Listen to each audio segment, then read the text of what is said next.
پھر الا ان اولیاء اللہ لا خوف علیہم ولا ہم یحزنون، پھر ولایت کا درجہ ہے، پھر ولیوں کے اوپر درجات ہیں، جیسا کہ حضرت کم از کم اس کی جو کیٹیگری ہے حضرت شیخ اکبر شیخ کبیر سید احمد کبیر رفاعی رحمۃ اللہ علیہ اپنی وہ کتاب میں لکھتے ہیں کہ صوفی کو اگر دیکھ رہا ہوں کس درجات میں تو وہ کم از کم 12 صفتوں پہ ہونا چاہیے، اس کے باطن میں اس کے ظاہر میں اللہ تعالیٰ کی صفت حلم کا کامل طور پہ فیض ہو، اور صفت جو ستار کا پردہ پوشی کا، حضور علیہ الصلوۃ والسلام کی صفت رحمت کا فیض ہو، اور آپ کے جو شفقت ہے بالمومنین رؤوف الرحیم، صدیق اکبر رضی اللہ تعالیٰ عنہ کی صدق کا فیض ہو، تصدق کا، خیرات کرنا، خرچ کرنا، فاروق اعظم رضی اللہ تعالیٰ عنہ کی 2 صفتیں امر بالمعروف اور نہی عن المنکر ہو،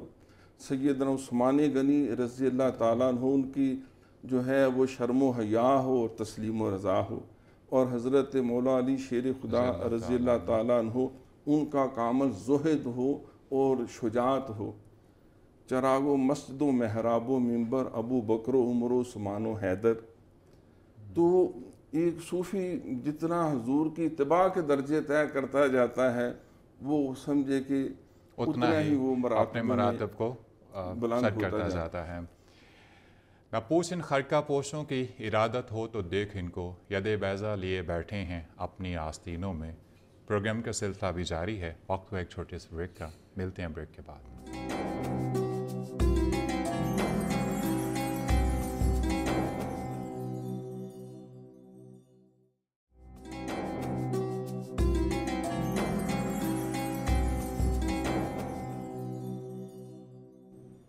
ناظرین، وقفے کے بعد آپ کو دوبارہ خوش آمدید کہتے ہیں۔ بات ہو رہی تھی صوفہ کرام کے مراتب و فرائض پر، بات کو آگے بڑھاتے ہیں۔ ڈاکٹر صاحبہ، ایک صوفی کو قرب الہی کے حصول کے لیے کن کن مراحل سے گزرنا پڑتا ہے؟ جی دیکھیے عمران، بہت اچھا آپ نے سوال پوچھا۔ پہلے تو میں یہ کہنا چاہوں کہ قرب الہی جو ہے یا محبت الہی جو ہے یہ صرف اور صرف جو ہے عبادات سے حاصل نہیں ہوتا۔ اسی لیے ہم دیکھتے ہیں کہ آپ نے بھی کتابوں میں پڑھ رکھا ہوگا کہ ایک لفظ استعمال ہوتا ہے، ایک اصطلاح ہے زاہد خشک، یعنی کہ ایک ایسا شخص جو کہ زہد و تقوی رکھتا ہے لیکن اس میں جو ہے تری نہیں ہے، اس میں جو ہے عشق کا اور محبت باری تعالیٰ اور محبت رسول صلی اللہ علیہ وآلہ وسلم کا رنگ اگر نہیں تو وہ پھر قرب والی بات نہیں ہو سکتی۔ جہاں تک تعلق ہے خدا کے قرب کی، قرب الہی کی، تو یہ بات یاد رکھیے کہ عبادات کے علاوہ عبادات ثانوی حیثیت رکھتی ہیں۔ جو چیز زیادہ اہم ہے وہ تزکیہ نفس ہے، جس کو ابھی ہم نے قلبی طہارت بھی کہا، باطنی پاکیزگی بھی کہا، جسے ہم عام طور پہ انر پیورٹی یا سیلف پیوریفیکیشن کا پروسیس بھی کہتے ہیں۔ یاد رکھیں سیلف ٹرانسفارمیشن دنیا کا ایک بہت مشکل کام ہے۔ تسبیح پڑھنا، عبادت و ریاضت کرنا ایک نسبتاً آسان کام ہے۔ اپنے آپ کو بدلنا، اپنے نفس کے سرکش گھوڑے کو قابو میں لانا وہ زیادہ مشکل کام ہے۔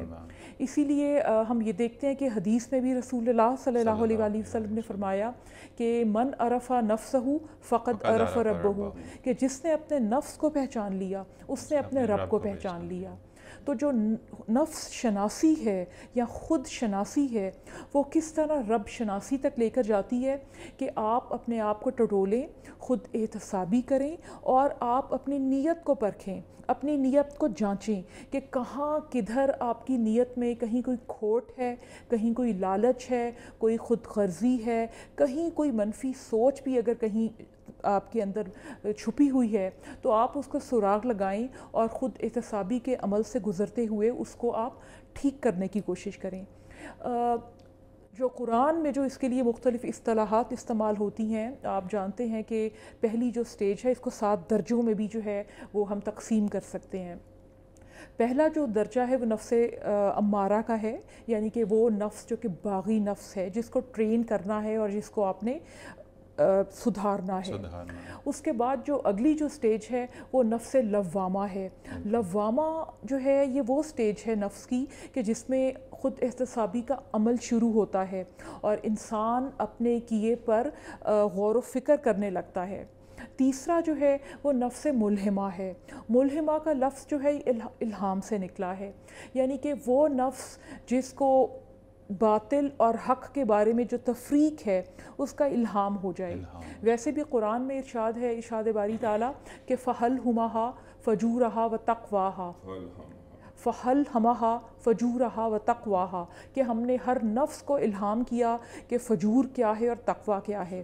تو یہ انسان کی اپنی ایک انر وائس ہے جس کو سننے کی ضرورت ہے۔ اس کے بعد ہم دیکھتے ہیں کہ پھر اس سے اگلی سٹیج نفس مطمئنہ کی آتی ہے، جس میں ایک انسان کنٹینٹڈ فیل کرتا ہے، سیلف کنٹینٹمنٹ کی سٹیج آتی ہے، اور پھر اس کے بعد ہم دیکھتے ہیں کہ نفس راضیہ، نفس مرضیہ اور نفس کاملہ تک، یعنی کہ نفس راضیہ جس سے انسان رب سے راضی ہو جائے، رب کی ہر چیز سے راضی ہو جائے، ہر فیصلے سے راضی ہو جائے، اور مرضیہ کہ جس سے رب راضی ہو جائے، اور نفس کاملہ جو ہے وہ تو پھر ایک کمپلیشن اور ایک سکسیسفل، جس کو آپ کہتے ہیں کہ ایک اٹینمنٹ کی ایک سٹیج ہے، جس کو ہم آخری سٹیج کہتے ہیں۔ من عرف نفسہ فقد عرف ربہ، جس نے خود کو پہچانا اس نے اپنے رب کو پہچانا۔ اسی لیے ناظرین کہتے ہیں کہ تصوف قال سے زیادہ حال کا نام ہے اور شنیدن سے زیادہ چشیدن کا نام ہے۔ ہم اپنے دوسرے مہمان کی طرف بڑھتے ہیں۔ فاروقی صاحب، ہر مذہب میں ایک روحانی پہلو ہوتا ہے۔ ہمارا آپ سے یہ سوال ہے کہ اسلام کا تصوف کا جو روایات ہیں وہ دوسرے مذاہب کے روحانی تصورات سے کس طرف مختلف ہیں؟ دیکھیں، جہاں لفظ مذہب کا آ جاتا ہے وہاں یقیناً باطن کا نظام بھی انوالو ہو جاتا ہے۔ اگر ہم پوری دنیا کے جتنے مذاہب ہیں ان پہ اگر نظر دوڑائیں تو ہمیں ان سب کو 4 کیٹیگریز میں تقسیم کرنا پڑے گا لفظ تصوف کے حوالے سے، یعنی باطن کی اصلاح، نفس کی اصلاح، تزکیہ نفس، تصفیہ باطن، جس طرح ڈاکٹر صاحب نے بتایا کہ تطہیر باطن کا جو مرحلہ ہے، تو یہ ہندوؤں میں بھی ہے، یہ سکھوں میں بھی ہے، یہ مسیحی قومیت میں بھی ہے، یہودیوں میں بھی ہے۔ تو 4 کیٹیگریز میں میں یہاں ڈاکٹر محمد عبداللہ انصاری جو ہے، جس کو ایک اتھارٹی سمجھا جاتا ہے Islamic thought, history and culture کے حوالے سے، اور ان کی بڑی سروسز ہے۔ ان کی جو کتاب ہے صوفیزم اینڈ شرعیہ، تصوف اور شریعت جو ہے، اس میں بھی انہوں نے بڑی تفصیل سے گفتگو کی ہے اسی پہلو پہ کہ 4 حصوں میں ہم تقسیم کریں۔ ایک وہ تصوف ہے جو ہمیں فلسفیانہ مذاہب سے آتا ہے۔ فلسفیانہ مذاہب میں یہ جو یونانی جتنا تھاٹ ہے، یونانی فکر ہے، وہ شامل ہے، اس میں بھی دیوی ہیں، دیوتاؤں کے تصورات ہیں، جو ہم ارسطاٹل، سقراطس اور پلیٹو وغیرہ کی جب وہ اسٹڈی کرتے ہیں انہوں نے کس طرح، اور ہندو مذہب یہ بھی اس کے اندر ہی شامل ہے، سکھ بھی شامل ہیں۔ تو یہ فلسفیانہ مذاہب پہ جن کی بیس ہے، ان میں بھی بہت سارے جو ہے یہ باطن کی تطہیر کے کئی جوگیانہ نظام ہیں، کئی ان کے عبادات ہیں، کئی ان کے ریاضات ہیں، ترک جلالی ہے، حیوانی ہے، جمالاتی ہے۔ تو یہ فلسفیانہ مذاہب دوسرے آ جاتے ہیں جو الہامی مذاہب ہیں۔ تو الہامی مذاہب میں یہودیت ہے اور عیسائیت ہے اور اسلام جو ہے۔ تو یہودیت اور عیسائیت، ان کے اندر بھی یہ تطہیر باطن کا ظاہر تصور توحید ان میں بھی ہے، رسالت بھی ہے، ملائکہ بھی ہے، کتب بھی ہے، آخرت بھی ہے۔ چوتھا پھر آ جاتا ہے اسلام۔ اسلام سے پہلے ایک اور بھی فکر ہے جس کو ہم جدید سائیکالوجی کہتے ہیں، جو ماڈرن بیہیویئرسٹ جن کو ہم کہتے ہیں، جس میں وہ روحانیت کی بات کرتے ہیں، جس میں وہ کہتے ہیں جی آئینہ بینی ہے، یہ ٹیلی پیتھی ہے، یہ مراقبہ ہے، کشف القبور ہے، کشف الصدور ہے۔ انہوں نے جدید سائنس کی بنیاد پہ بھی اس میں بھی بہت زیادہ ترقی کی۔ تو اب یوں کہہ لیں کہ جو علم روحانیات ہے، جس کے اوپر بہت زیادہ تحلیل نفسی، جس کو شعور، لا شعور، تحت شعور، لمبی بحثیں۔ تو چوتھے نمبر پہ آ جاتا ہے اسلام۔ اصل میں اتفاق یہ ہے کہ ان چاروں تصوفوں کو میں یہ عرض کروں گا یا چاروں فکروں کو اس طرح گڑبڑ کر دیا گیا تھا یا کر دیا گیا ہے کہ وہ اصل شکل پہچاننا جیسے ڈاکٹر صاحب فرما رہی تھی وہ مشکل ہو جاتا ہے، کیونکہ اب ہندوؤں کے جوگی دیکھے، عیسائیوں کے ان کے یہودیوں کے راہب دیکھے، کرسچنز کے وہ پادری آپ دیکھیں، اور جو جدید علم روحانیات میں بڑے ایکسپرٹ ہیں، آپ انگریز ہیں، آپ ان کی دیکھیں ریسرچ، وہ بھی بڑی بڑی دور کی باتیں کر لیتے، اور پھر مسلمانوں کے اندر بھی بے شمار جو ہے، ایک تو جو مستند چار جو بڑے سلاسل طریقت ہیں، نقشبندی ہیں، چشتی ہیں، قادری ہیں، سہروردی ہیں، پھر ان کے اندر بھی آگے کئی برانچیز ہیں، پھر اسلام کے اندر بھی بعض لوگ جو معاذ داتا صاحب نے کشف الماجوشی میں لکھا کہ کلمہ پڑھنے والوں میں بھی 3 درجے ہیں، مطلب ایک جو ہیں وہ صوفی ہیں جو ظاہر اور باطن جن کا شریعت کے سانچے میں ڈلا ہوا ہے، ایک متصوف ہیں جن کا ظاہر جو ہے وہ تو صوفی ہے لیکن باطن جو ہے وہ شیطان ہے، کالا سیاہ، اور تیسرے مستصوف ہیں جن کا ظاہر بھی شیطانیت سے عبارت ہے، باطن بھی، لیکن دعویٰ ان کا ہے برانام بھی صوفی۔ تو جو اسلامی تصوف ہے نہ اس کی بنیاد جو ہے وہ فلسفیانہ مذاہب کے اوپر ہے، نہ اس کی بنیاد یہ الہامی مذاہب میں کرسچینٹی یا یہودیت اس کے اوپر ہے، اور نہ اس کی بنیاد جو ہے علم روحانیت کے اوپر ہے۔ اسلامی تصوف تینوں سے مختلف ہے۔ اسلامی تصوف کی ساری بنیادیں جو ہیں وہ توحید کے اوپر ہیں، اللہ کی محبت کے اوپر ہیں، وَالَّذِينَ آمَنُوا أَشَدُّ حُبًّا لِلَّهِ۔ تو ہر وہ عمل جو انسان کو اللہ کی محبت میں گہرا کرے اور آگے کرے، اتنا آگے کرے کہ فنا اور بقا کا وہ تجربہ کر لے، جس کو امام ربانی مجدد الثانی رحمۃ اللہ 4 سٹیجز کا کہ پہلے ایک وہ مقام جمع آئے گا، اس کا وہ پورے طور پہ اللہ کے ساتھ مصروف ہو جائے گا، پھر اگلے مقام جمع اور جمع آئے گا جب اللہ کی طرف سے بھی اس کو ایسا ہی دونوں طرف ہے آگ برابر لگی ہوئی، كنت كنزا مخفيا فأحببت أن أرى فأخلقت نور محمد۔ عشق کا ذوق تماشا مفت میں بدنام ہے، حسن خود بے تاب ہے جلوہ دکھانے کے لیے۔ تو اللہ کریم خود چاہتے ہیں کہ کوئی مجھے پہچانے، کوئی میری معرفت حاصل کرے۔ وَمَا خَلَقْتُ الْجِنَّ وَالْإِنسَ إِلَّا لِيَعْبُدُونِ کی شرح میں حضرت پہلے قرآن کے مکمل مفسر جن کو رئیس المفسرین عبداللہ بن عباس فرماتے ہیں لِيَعْبُدُونَ اے لِيَعْرِفُونَ، تو وہ مقام جمع اور جمع پھر فرماتے ہیں کہ پھر اس تیسری سٹیج آتی ہے فرق بعد الجمع۔ صوفی جب ادھر سے دیکھتا ہے رب کی طرف تو بلے ہی بلے، دیکھ میں ویکھا عملہ والے کچھ نہیں میرے پلے، جی ویکھا تیری رحمت والے تے بلے بلے بلے، عدل کرے تے تھر تھر کمبن اونچیاں شانہ والے، فضل کریں تے بخشے جاون میجے میں منہ کالے۔ یہ فرق بعد الجمع ہے۔ اور چوتھا درجہ آتا ہے فرق مطلق۔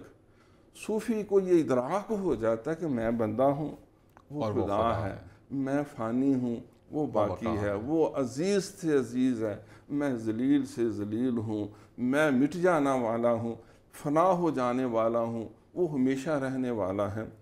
تو اس اعتبار سے اسلامی تصوف کی بنیاد اللہ کی محبت اور حضور کی اتباع کے اوپر ہے۔ یعنی جو مسلمان صوفی ہے وہ اللہ کی محبت سے حضور علیہ السلام کی اتباع کے سانچے میں ڈال جاتا ہے، جس کو مجدد صاحب فرماتے ہیں جب وہ 7ویں منزل طے کرتا ہے تو حال بظاہر وہ امتی ہے، حضور نبی ہیں، لیکن ظاہر و باطن اس طرح ان کا شیر و شکر ہو جاتا ہے کہ نبی کو چھپا لو امتی کو دیکھ لو، امتی کو چھپا لو نبی کو دیکھ لو۔ اس طرح ان میں کوارڈینیشن ہو جاتی ہے کہ من تو شدم تو من شدی من تن شدی تا گس نہ گویا بعد ازی من دیگرم تو دیگری رانجا رانجا آخدیری میں آپ کوئی رانجا ہوئی صدیوں نہیں من دیدو رانجا ہی نہ کو کوئی میں رانجے بیچ رانجا میں بیچ رتی فرق نہ کوئی جدے نال میں نیو لگایا اوہ جئی میں ہوئی۔ رانجا رانجا کر دینی میں آپ پہ رانجا ہوئی، صدونی منو دیدو رانجا ہیر نہ آنکھے کوئی۔ ناظرین پروگرام کا سلسلہ بھی باقی ہے، یہاں پہ وقت ہوا ایک چھوٹے سے بریک کا، ملتے ہیں بریک کے بعد۔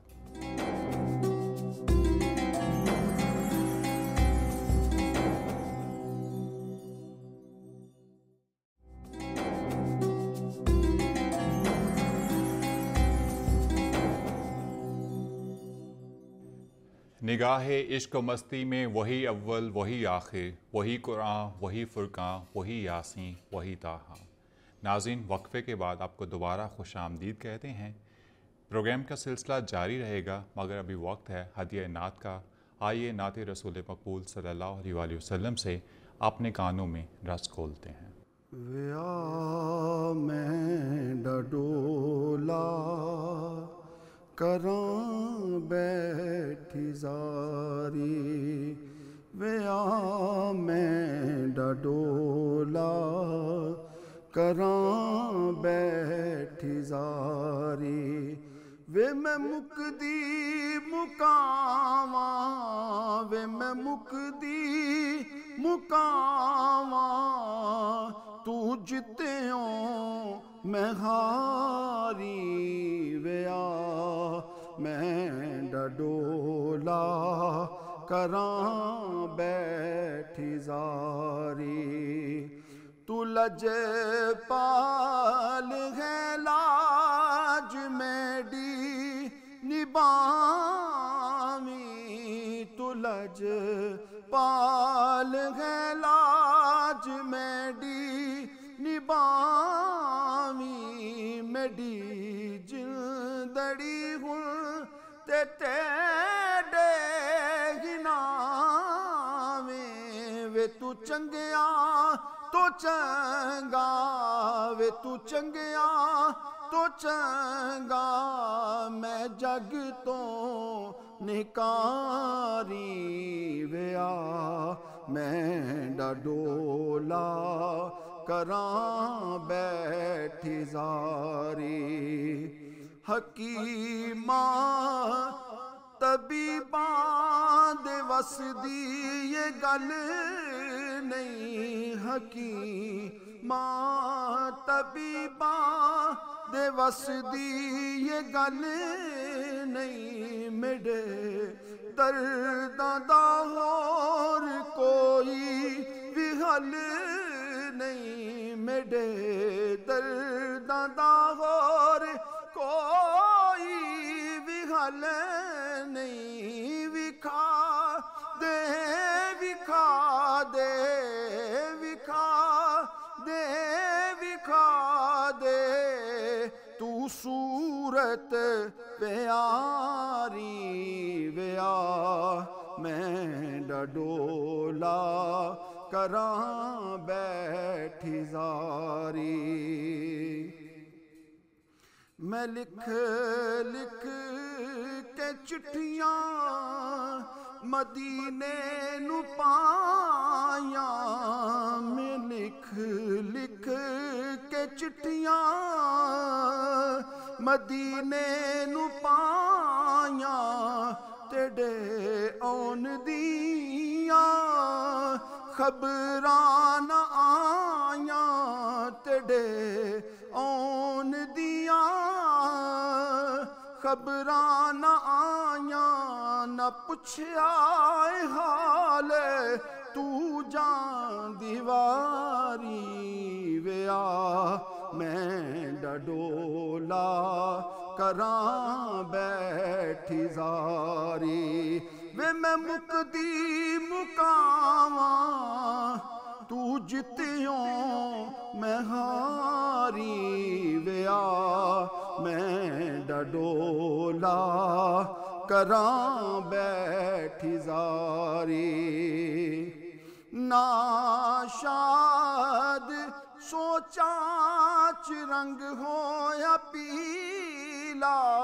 ناشاد سوچاں چ رنگ ہویا پیلا، ولن دی ولن کر کوئی لا وسیلہ، ولن دی ولن کر کوئی لا وسیلہ، وے میں گر تو دوری تھی دیساں بہاری، ویا میں ڈڈولا کراں بیٹھی زاری، وے میں مکدی مکاواں، وے میں مکدی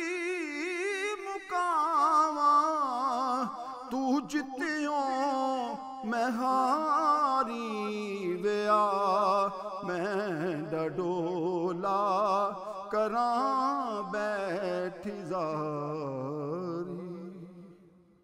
ماشاء اللہ.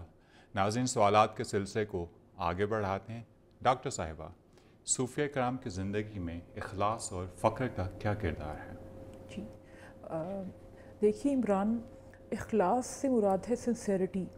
سنسیریٹی کے لیے سب سے پہلے تو یہ بات اہم ہے کہ آپ اپنی ذات سے مخلص ہوں، پھر آپ اپنے رب سے مخلص ہوں. رب سے مخلص ہونا یہ ہے کہ آپ جب اللہ پاک کی عبادت کریں، اپنے رب کے حضور آپ عبادت کریں، تو اس میں کوئی غرض، کوئی لالچ، کوئی فائدہ جو ہے وہ پنہا نہ ہو. ہمارے ہاں دیکھا جاتا ہے کہ لوگ جو ہے جب کسی مشکل وقت میں پڑتے ہیں، کسی دنیاوی منفعت کا جب ان کو معاملہ ہوتا ہے، تو اس وقت جو ہے ان کو اپنی تسبیح اور اپنی نمازیں جو ہیں وہ یاد آتی ہیں. تو کہنا یہ ہے کہ اخلاص یہ ہے کہ آپ جب خدا کے حضور سر بسجود ہوں تو اس میں آپ کی اپنی کوئی ذاتی غرض نہ ہو. اور تیسرے لیول پہ کہ آپ انسانوں کے ساتھ جو معاملات ہیں اس میں بھی جو ہے کوئی اغراض جو ہے آپ کی اپنی غرض، اپنا کوئی خود غرضی، لالچ جو ہے وہ اس میں شامل نہ ہو. جہاں تک فقر کا تعلق ہے تو یاد رکھیں ہمارا جو کلاسیکل صوفزم کا جو ہمارا ماڈل ہے، جو ابتدائی ہمیں صدیوں میں جو نظر آتا ہے اسلام کے آنے کے بعد، تو اس میں تو ایک کمپلیٹ ہمیں ریننسیشن کا ماڈل بھی نظر آتا ہے. یعنی کہ وہ صوفیہ کرام بھی نظر آتے ہیں جنہوں نے ترک و تجرید میں اپنی زندگی بسر کی. ہاں، ایسے صوفیہ کرام بھی موجود تھے جو کہ اپنے وقتوں میں جو ہے اپنے اپنے معاشروں میں جنہوں نے بہت فعال کردار ادا کیا، لیکن ترک و تجرید کا ایک ماڈل جس کو ہم ریننسیٹری ماڈل کہتے ہیں وہ بھی ایک ڈومیننٹ ایک ماڈل تھا. 20ویں صدی میں اگر ہم اقبال دیکھیں، علامہ محمد اقبال، تو انہوں نے فقر کے اس کانسیپٹ کو جو ہے ری ڈیفائن کیا. اور اس میں اگر میں بات اپنی سمجھانے کے لیے آپ کو سہروردی شیخ جو ہیں 13ویں صدی کے شیخ بہاؤالدین زکریا ملتانی کا واقعہ آپ کو سنا دوں. ایک بار آپ اپنی محفل میں اپنے مریدین کے ساتھ بیٹھے تھے، تو آپ کو علم ہے کہ وہ تجارت ان کا جو ہے وہ ذریعہ معاش تھا. تو خبر آئی کہ جی جو تجارتی مال لے کے قافلہ گیا تھا وہ کہیں رستے میں کھو گیا اور اس کا مال و اسباب لٹ گیا. آپ نے اپنے باطن پہ توجہ کی، فرمایا الحمدللہ. تھوڑی دیر بعد جو ہے وہ خبر آئی کہ نہیں، جو قافلہ ہے اس کا سراغ مل گیا اور وہ تمام مال و اسباب جو ہے وہ ٹھیک ہے، حفاظت سے ہے. آپ نے پھر اپنی باطن پہ جو ہے وہ توجہ کی اور فرمایا الحمدللہ. جو ان کے قریب بیٹھے مریدین تھے انہوں نے سوال کیا کہ یا شیخ، دونوں بار آپ نے خوشی کے موقع پہ بھی اور ملال کے موقع پہ بھی آپ نے الحمدللہ کیوں کہا؟ آپ نے فرمایا کہ جب مجھے خبر ملی کہ مال و اسباب لٹ گیا میرے قافلے کا، تو میں نے باطن پہ جو ہے نظر ڈالی تو مجھے لگا کہ کوئی ملال نہیں ہے، تو میں نے اس پہ اللہ پاک کا شکر ادا کیا. جب دوسری بار خبر آئی کہ مال و اسباب جو ہے وہ خیریت سے ہے اور میں نے دوبارہ اپنے باطن پہ نظر ڈالی اور مجھے وہاں کوئی خوشی محسوس نہیں ہوئی، تو میں نے اس بات پہ بھی اللہ کا شکر ادا کیا. تو جو فقر کا جو ماڈل جو کہ اقبال پیش کرتے ہیں وہ یہی ہے کہ رہبانیت نہیں ہے فقر میں. فقر سے مراد یہ ہے کہ آپ اپنی زندگی گزاریں. اور دیکھیں اقبال ایک 20ویں صدی کے جو ہے ایک صوفی تھے، صوفی کرٹک آف صوفزم بھی تھے اور ایک ڈیفینڈر آف صوفزم بھی تھے. تو اقبال جو ہیں وہ فرماتے ہیں کہ فقر سے مراد جو ہے وہ ڈٹیچمنٹ ہے. پرانے وقتوں میں فقر اور غنا دو جو ہے ہم دیکھتے ہیں کہ کانٹراڈکٹری میننگز میں ان اصطلاحات کو لیا جاتا تھا. فقر سے مراد ہے والنٹری پاورٹی، یعنی کہ آپ خود ایک اپنی زندگی جو ہے اس طرز کی گزاریں کہ جس میں مال و اسباب سے دنیا کی رغبت نہ ہو اور مال و اسباب آپ جمع نہ کریں. اور غنا جو ہے وہ بالکل اس کے اپوزٹ ہے کہ آپ بے شک مال و اسباب جمع کریں لیکن اپنا دل اس کے ساتھ جو ہے وہ نہ لگا لیں، بلکہ ایک سرٹن لیول پہ ڈٹیچمنٹ جو ہے رکھیں. تو یہ جو اقبال کا جو فقر کا ماڈل ہے جو اقبال نے ری ڈیفائن کیا وہ یہی ہے کہ آپ ڈیل کریں وداؤٹ گیٹنگ انوالوڈ. ایک سرٹن لیول پہ ڈٹیچمنٹ ہو مال و دولت کے ساتھ. مال و دولت پوزیس کرنے میں کوئی حرج نہیں ہے، ایک سرٹن لیول پہ ایک ڈٹیچمنٹ ہو اور آپ کا دل جو ہے وہ اپنی دنیاوی لالچ اور دنیاوی آسائشوں میں پھنسا ہوا نہ ہو. جی ناظرین، شیخ نظام الدین اولیاء رحمۃ اللہ علیہ فرماتے ہیں تصوف یہ نہیں کہ ایک انسان برہنہ ہو کر لنگوٹ پہن کر بیٹھ جائے، تصوف یہ ہے کہ وہ لباس بھی پہنے، وہ کھانا بھی کھائے اور جو حلال چیز اس تک پہنچے وہ اسے روا رکھے، ہاں صرف اپنے دل کو دنیا کے مال کی رغبت سے دور رکھے۔ پروگرام کا سلسلہ بھی جاری ہے، یہاں پہ وقت ہو ایک چھوٹے سے بریک کا، ملتے ہیں بریک کے بعد۔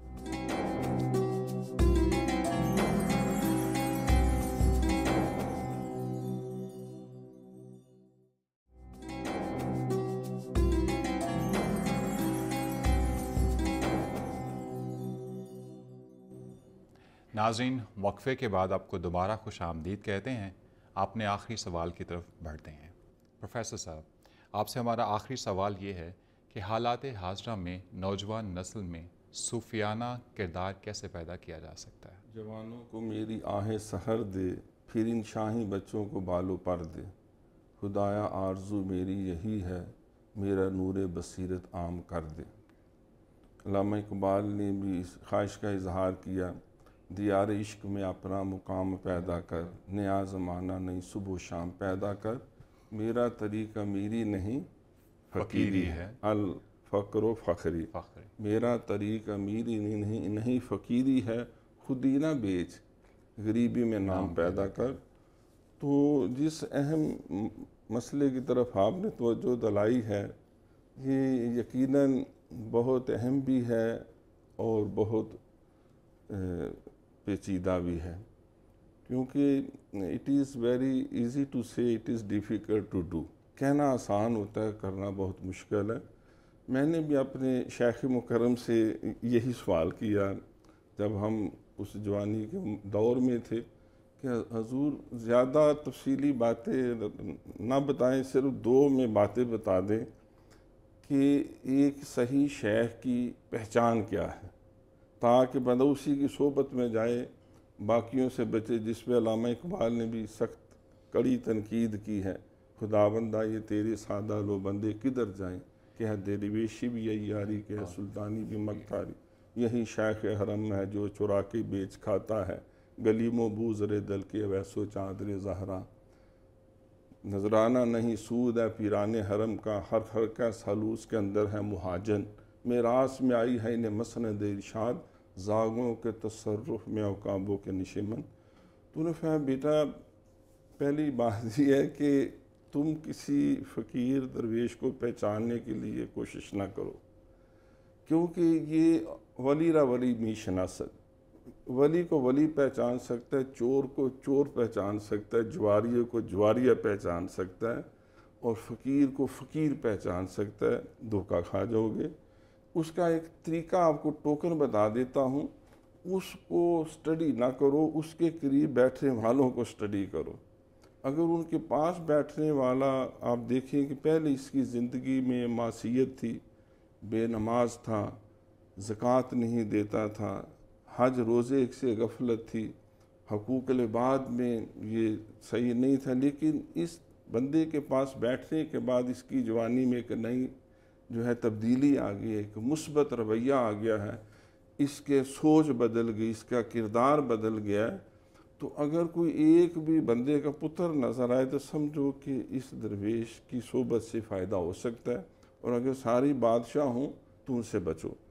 دوسرا میں نے عرض کیا کہ یہ کس طرح یہ وصف پیدا ہوگا، ہم بڑی بات ہوتی ہے تصوف، تو انہوں نے فرمایا بیٹا جو میں اپنی 60-62 سال کی عمر میں سمجھا ہوں، اللہ والوں کے قدموں میں رہ کے، داتا علی اجویری کے مدرسے میں رہ کے، اپنے شیخ کی خدمت میں رہ کے، سارا فقر اور درویشی صرف نیت کو خالص کرنے کا نام، جو سرکار نے فرمایا انما الاعمال بالنیات وانما لکل امرئ ما نویٰ، یہ ساری کوششیں اسی پہ ہیں، کیونکہ سیاستہ کے مستند حدیث ہیں، حضور نے فرمایا کہ قیامت کے دن اللہ تعالیٰ ایک شخص کو بلائیں گے، اس سے پوچھیں گے تم نے کیا میرے لیے کیا، تو وہ کہے گا میں ساری زندگی لڑتا رہا، شہید ہو گیا۔ اللہ فرمائے گا نہیں، یہ دنیا کے لیے تھا، مال غنیمت کے لیے تھا، لونڈیوں کے لیے تھا، غلاموں، وہ سارا ہو گیا۔ اس کو جہنم میں جھونک دیں گے. دوسرا جب آئے گا تو وہ بھی کہے گا ساری زندگی دین سکھاتا رہا, قرآن پڑھاتا رہا. اللہ کہے گا وہ بھی نذرانوں کے لیے, چکنے لگوانے کے لیے, نعرے مروانے, وہ ہو گیا سارا, میرے پاس کچھ نہیں. تیسرا جو ہے وہ آئے گا, وہ ایک سخی ہوگا جی, بڑی مسجدیں بنائی, مدرسے بنائے, بڑی رفاع عامہ کے کام کی. اللہ فرمائے گا وہ دنیا کے لیے تھا, تو صدر بھی بنا, MNA بھی بنا, MPA بھی بنا, میرے پاس کچھ. کیونکہ انہوں نے بڑے اعلیٰ نیکی کے کام کیے لیکن قلب پاک نہیں تھا. بلے نو لوکی متی دیندے, بلیا جا بہ وچ مسیتی. بھائی وچ مسیتاں دے کی ہوندا جے دلوں نماز نہ نیتی, ایویں نک نال کڈنے لکیراں تو دل دی لکیر کڈ لے. تو انہوں نے اخلاص نیت. آپ حج کرنے گئے, آپ کی 99 اچھی نیتیں تھیں لیکن ایک نیت خراب بھی تھی جو اس سفر کو ٹیلی نہیں کرتی تھی. چلو وہاں سے سونا خریدیں گے, خرچہ مرچہ بھی نکل آئے گا. یا اور کوئی دنیاوی غرض تھی تو وہ باقی 99 بھی نال اینڈ وائڈ ہو جائیں گی. ایسے ہی جیسے 2 من دودھ ہو اور 1-2 مینگنی اگر اس میں بکری کی ڈال دیں تو وہ سارا دودھ جو ہے وہ پولوٹڈ ہو جاتا ہے. تو اخلاص نیت اب یہ کہاں سے آئے گا؟ نہ پوچھ خرقہ پوشوں کی ارادت ہو تو دیکھ ان کو, ید بیضہ لیے بیٹھے اپنی آستینوں میں. اس کے لیے حضرت اقبال نے ذکر انہوں نے کیا کہ نہ مسجد سے, نہ مکتب سے, نہ ہے کالج کے در سے پیدا, دین ہوتا ہے بزرگوں کی نظر سے پیدا. یہ فیضان نظر تھا یا کہ مکتب کی کرامت تھی. سکھائے کس نے اسماعیل کو آداب فرزندی, تو ان رحمت اللہ قریب من المحسنین. بیٹا یہ کسی اللہ والے کی خدمت میں قدموں میں بیٹھ کے, داتا صاحب نے لکھا کہ ایسا درویش ہو جو پہلے درجے میں صرف تم سے خدمت خلق کروائے, کوئی عبادت نہیں, کوئی ریاضت نہیں, کوئی علم شلم نہیں, بس مخلوق کی خدمت کرو. کیونکہ ہر کے خدمت کرد خود مخدوم شد, طریقت بجز خدمت خلق نیست, بتسبیح و سجادہ و دلک نیست. دوسرے درجے میں پھر اس کو جو ہے وہ علم دے, شعور دے, آگہی دے, اس کے ساتھ ساتھ اس کو پھر عبادت کی بھی راہ پہ ڈالے. اور تیسرے درجے میں جو روحانی بیماریاں جو اس چیز کو چھین لیتی ہیں کہ انسان حسد میں, کینے میں, لالچ میں, تکبر میں, گندی خواہشات میں, منافقت میں, عارضی منفعت میں پڑھ کے وہ اپنی ساری پونجی لوٹا دیتا ہے. تیسرے درجے میں ان بیماریوں کا تعارف کرائے, اس کا علاج بتائے اور اس کے دل سے کھرچ کے ہر گندگی غلاظت کو پاک کر دے. ایسے پاک ہو جائے کہ وہ قلوب المومن عرش اللہ کا وہ مصداق ہو. میں آخر میں آپ سے کمنٹ چاہوں گا. آپ ماشاءاللہ تصوف کے استاد بھی ہیں کہ جو پروفیسر صاحب نے ہمیں بتایا کہ اس طرح سے نوجوانوں میں یہ کردار جو ہے وہ لایا جا سکتا ہے. اگر یہ کردار ہمارے نوجوانوں میں آ جاتا ہے تو ہمارے معاشرے میں کون سا مثبت اس سے اثر آ سکتا ہے؟ بہت اچھا آپ نے سوال کیا. اور ابھی جیسے ڈاکٹر عظیم صاحب فرما رہے تھے, مجھے اس سے یاد آئی بات کہ کہا جاتا ہے کہ صوفی وہ ہے جس کو دیکھ کے خدا یاد آئے. یعنی کہ یہ اس کی صفت ہے, یہ اس کی ڈیفائننگ کیریکٹرسٹک ہے. اور جہاں تک تعلق ہے کہ کب صوفی کی زندگی جو طالب ہے اس کو کب جو ہے سالک جو ہے اس کو کب کوئی جو ہے مرشد ملے گا, تو اس کے بارے میں جو کہا جاتا ہے وہ یہ ہے کہ when the student is ready the teacher arrives. کیونکہ بیسیکلی تصوف کا تعلق جو ہے یہ آپ کے روحانی رزق سے ہے. آپ کا روحانی رزق لکھا ہوا ہے تو جہاں وہ رزق لکھا ہے, جس در سے وہ رزق ملنا لکھا ہے, آپ اس در پہ پہنچ جائیں گے. اور اس کا جو وقت ہے جو وہ خدا کو معلوم ہے کہ کب کہاں سے وہ رزق آپ کو جو ہے ملے گا. جہاں تک نوجوان نسل کا تعلق ہے تو یاد رکھیں تصوف جو ہے اس کی ایک جہت جو ہے وہ فلسفے پر مبنی ہے, جس میں ہم یہ وجود و شہود کی بحثوں کو دیکھتے ہیں, پڑھتے ہیں, سنتے ہیں. عوام الناس کے لیے جو چیز ریلیونٹ ہے تصوف کی وہ صوفیانہ افکار اور صوفیانہ اخلاق ہے. تصوف بیسیکلی جو ہے وہ اعلیٰ اقدار کا نام ہے. ہمیں شریعت بتاتی ہے کہ اگر کوئی شخص آپ کے ساتھ زیادتی کرے تو آپ کی سانس لے سکتے ہیں, اور بہتر ہے کہ آپ معاف کر دیں. اور اگر معاف کرنے کے بعد جو اگلا درجہ ہے وہ احسان کا درجہ ہے کہ چور کو نہ صرف آپ نے معاف کیا حضرت علی کرم اللہ وجہہ نے, بلکہ اس کو اپنی ذرہ بھی بخش دی. تو احسان جو ہے اس کو تصوف سے تعبیر کیا گیا ہے. اگر صوفیانہ افکار اور صوفیانہ اخلاق کا چند فیصد حصہ بھی ہمارے معاشرے میں، عوام الناس میں اور نوجوان نسل میں جو ہے وہ پیدا ہو جائے، وہ شعور پیدا ہو جائے، تو میں سمجھتی ہوں کہ اس سے معاشرے میں بہت بڑا انقلاب آ سکتا ہے۔ بے شک۔ ناظرین، نبی کریم صلی اللہ علیہ وآلہ وسلم کا غار حرا میں عبادت کرنا اور اصحاب صفا رضوان اللہ تعالی اجمعین کے وجود سے اسلام میں تصوف کے مسلک کا جواز بنتا ہے۔ قرآن حکیم میں ارشاد ہے کہ اللہ تعالیٰ کی محبت سب سے بڑا انعام ہے ایمان والوں پہ۔ ارشاد ربانی ہے والذین آمنوا اشد حبا للہ، اور وہ جو اللہ کی محبت میں ہوتے ہیں وہ بہت شدید ہوتے ہیں۔ رسول اکرم صلی اللہ علیہ وآلہ وسلم کی زندگی بھی محبت الہی سے سرشار ہے۔ آپ صلی اللہ علیہ وسلم فرمایا کرتے تھے الہی تو اپنی محبت میری جان سے، میرے اہل و عیال سے اور ٹھنڈے پانی سے بھی زیادہ میرے دل میں کر دے۔ ہماری دعا ہے کہ اللہ تعالی ہمیں اور ہماری اولادوں کو اپنی حبیب اور اپنے اولیاء کی محبت سے سرشار رکھے، آمین ثم آمین۔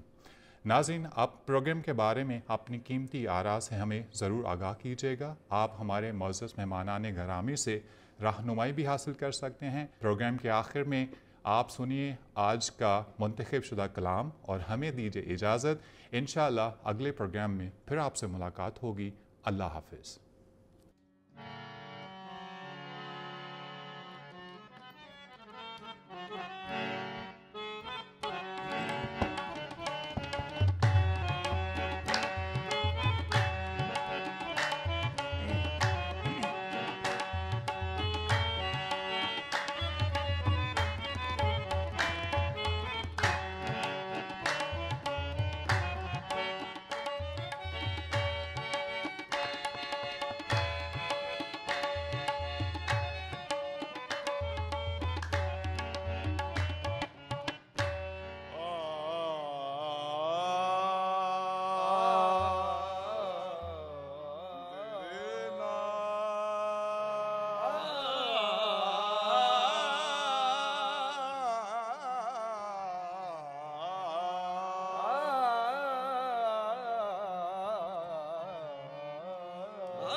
نظروں میں کیسی یہ خماری ہے، جو دیکھے نظر بھر کے وہ تیرا پجاری ہے، جو دیکھے نظر بھر تیرا وہ پجاری، اپنا ہو پرایا ہو بے ساختہ کہتا ہے، قدرت نے زمانے میں کیا چیز اتاری ہے، بے خود کیے دیتے ہیں، وہ بے خود کیے دیتے ہیں، انداز ہی جابانا بے خود کیے دیتے ہیں، انداز ہی جابانا جابانا بے خود کیے دیتے ہیں، انداز ہی جابانا بے خود کیے دیتے ہیں، انداز ہی جابانا بے خود کیے دیتے ہیں، انداز ہی جابانا بے خود کیے دیتے ہیں، انداز ہی جابانا، آج تجھے رکھ لوں، آج تجھے رکھ لوں، اے جلوہ جانانا، آج میں تجھے رکھ لوں، اے جلوہ جانانا، دل میں تجھے محفل میں بار بار انہی پر نظر گئی، محفل میں بار بار انہی پر نظر گئی، ہم نے